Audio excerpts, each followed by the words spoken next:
بسم اللہ الرحمن الرحیم۔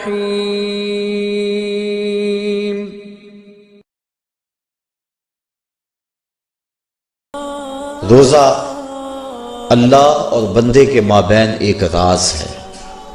روزہ نور ہے، ضیاء اور روشنی ہے، اور آقا کریم صلی اللہ علیہ وآلہ وسلم نے روزے کی فضیلت بیان کرتے ہوئے ارشاد فرمایا کہ ہر شے کی کوئی زکوٰۃ ہوتی ہے، انسان کے جسم کی زکوٰۃ روزہ ہے۔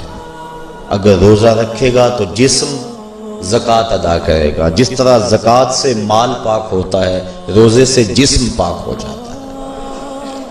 اور روزہ ویسے بھی انسان کے لیے شفا کا پیام ہے۔ فرمایا کہ سحری کھایا کرو، چونکہ سحری کے کھانے کے اندر بھی اللہ نے برکت رکھی ہے۔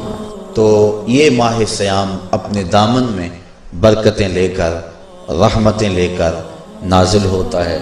اس کا پہلا حصہ رحمت، درمیانی حصہ مغفرت، اور آخری حصہ جہنم سے آزادی کا مژدہ جاں فضا ہے۔ حدیث میں آتا ہے کہ اللہ نے میری امت کو رمضان المبارک کے روزے کے حوالے سے 5 چیزیں ایسی عطا کی ہیں جو اس سے قبل کسی امت کو نصیب نہیں ہوئی۔ ایک تو یہ کہ رمضان المبارک کے اندر روزہ رکھنے والے کے معدے سے جو بو نکلتی ہے، اللہ کو وہ مشک سے زیادہ محبوب ہے۔ دوسری بات کہ جب ماہ سیام آتا ہے تو شیاطین کو جکڑ دیا جاتا ہے۔ تیسری بات کہ روزے دار جب تک روزے میں رہتا ہے، فرشتے اس کے لیے مغفرت کی دعائیں کرتے رہتے۔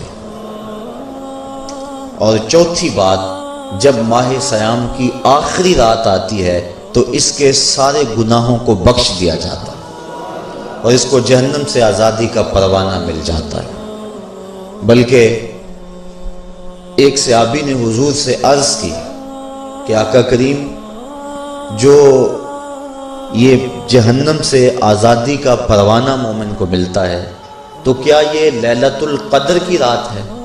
تو آقا کریم نے فرمایا نہیں، جب مزدور اپنی مزدوری مکمل کرتا ہے، جب اس کی دہاڑی پوری ہو جاتی ہے تو پھر اس کو اس کا مالک کچھ دیتا ہے، تو یہ جو اس کو بخشش اور مغفرت کا مژدہ جاں فضا دیا جاتا ہے، یہ اس کی مزدوری ہے۔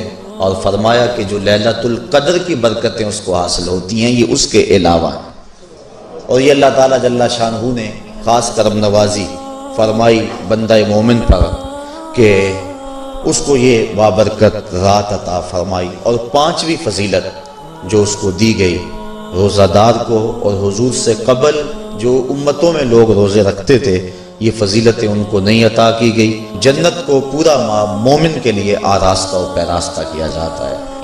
حضرت ابو ہریرہ رضی اللہ تعالی عنہ سے ایک روایت مروی ہے جس کو امام بخاری اور امام مسلم نے روایت کیا کہ آقا کریم علیہ السلام نے ارشاد فرمایا، قال اللہ عز وجل، اللہ جل شانہ ارشاد فرماتا ہے، کل عمل ابن آدم لہو، ابن آدم کا ہر عمل اسی کے لیے ہے، الا الصوم فإنہ لی، ہاں مگر روزہ ہے جو وہ میرے لیے رکھتا ہے، وأنا أجزی بہ، اور اس کی جزا میں اسے دوں گا، والصیام جنۃ، اور سیام روزہ ڈھال ہے، فإذا کان یوم صوم أحدکم فلا یرفث ولا یصخب، فَإِن صَابَّهُ أَحَدٌ أَوْ قَاتَلَهُ فَلْيَقُلْ إِنِّي صَائِمٌ إِنِّي صَائِمٌ وَالَّذِي نَفْسُ مُحَمَّدٍ بِيَدِهِ لَخُلُوفُ فَمِ الصَّائِمِ أَطْيَبُ عِندَ اللَّهِ مِن رِّيحِ الْمِسْكِ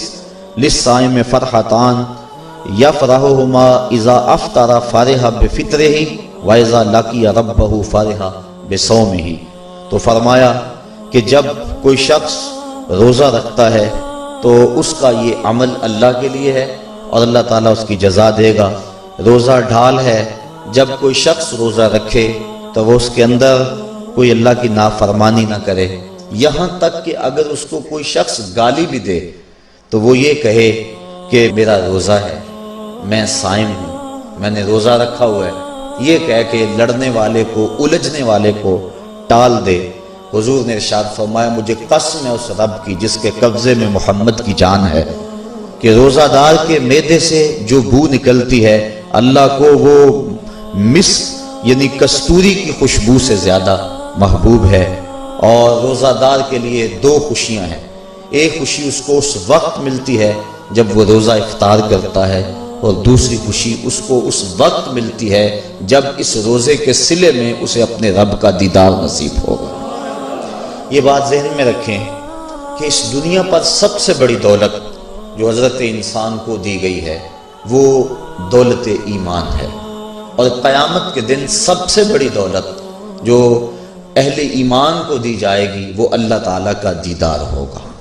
جنت کے حور و قصور، جنت کے محلات، جنت کی اعلی نصب نعمتیں، دنیا کی کوئی دولت اور دنیا کی کوئی نعمت جنت کی کسی نعمت کا مقابلہ نہیں کر سکتی، لیکن جنت والے جنت میں جا کر جس نعمت کو سب سے بڑا سمجھیں گے، اور وہ ہوگی بھی حقیقت میں سب سے بڑی نعمت، ایسی نعمت کہ اس نعمت کے ملنے پہ باقی ساری نعمتوں کو بھول جائیں گے، وہ یہ ہے کہ رب اپنے رخ کرم سے پردہ ہٹا دے گا اور ان کو اپنا دیدار عطا فرما دے گا۔